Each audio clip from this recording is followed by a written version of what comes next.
दरम्यान उपराष्ट्रपती पदाच्या निवडणुकीवर सामनातून भाष्य करण्यात आले। सामनातून नेमकं काय म्हटलंय पाहूयात ग्राफिक्सच्या माध्यमातून। देशात सध्या काय चालले आहे ते कोणीच धडपणे सांगू शकत नाही। स्वतःला महान हिंदुत्ववादी समजणाऱ्यांचे सरकार आहे।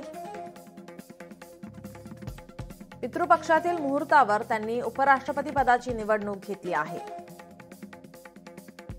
मोदी यांनी धर्मातील राजकारण सुरू केले।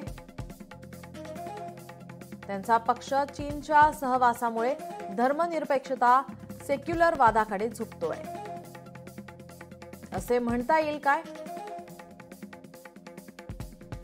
सध्या तरी पितृपक्षात कौन बनेगा उपराष्ट्रपती हाच प्रश्न आहे।